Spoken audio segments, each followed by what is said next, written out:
Having trouble getting your bowels to move? Well, you've come to the right place. Stay tuned for some simple tips on how to poop like a champ.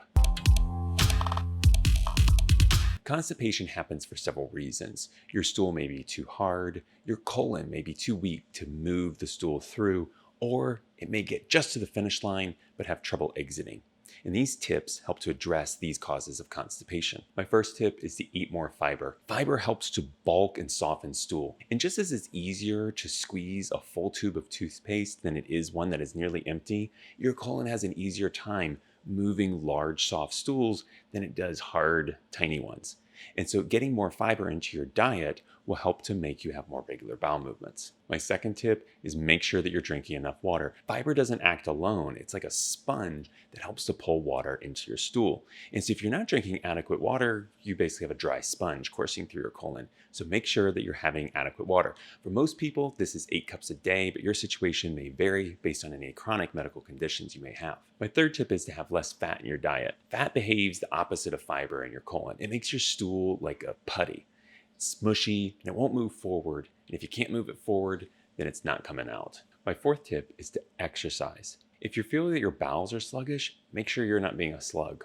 I know that when you're bloated, it can be really difficult to try to engage in exercise, but I encourage you, do some moderate exercise because the more that you move, the more your bowels move. When you engage your abdominal and pelvic muscles, it tones these muscles that are important for helping to push out a poop. My fifth tip is when nature calls, answer it.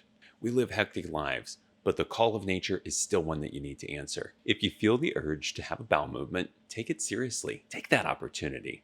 Go to the bathroom. Your urge to use the restroom lasts for about 20 minutes, and then stool, like a shy turtle, can just retreat. So don't make that a missed opportunity. Take the urge and go.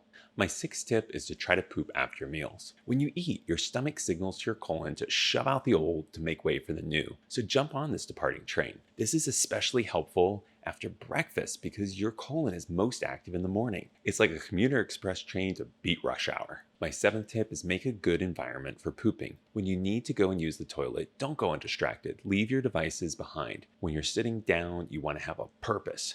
And that is to get out that poop. If you try to binge watch the second season of the show you're watching, your butt's going to go numb and you're going to catch a second wind, and that poop is going to last forever. So give your poop the time and focus to let it be in the spotlight. And once it's made its debut, get out of the bathroom. My final tip is to fix your posture. Throughout most of human history, we have squatted when we poop. Toilets are newfangled. They're not ergonomic, especially if you're using an assistive device that further raises the seat. You're practically standing, not squatting. Resting your feet on a short stool returns you to a more natural squatting position, which aligns your pelvic muscles for a smooth exit. I hope this information serves as a guiding compass on your poop journey. But if you need to reference back to a detailed map, subscribe to this channel where we'll have future videos that give more detail on how to use medications that help with constipation and other tricks for a better poop. Thank you and be safe.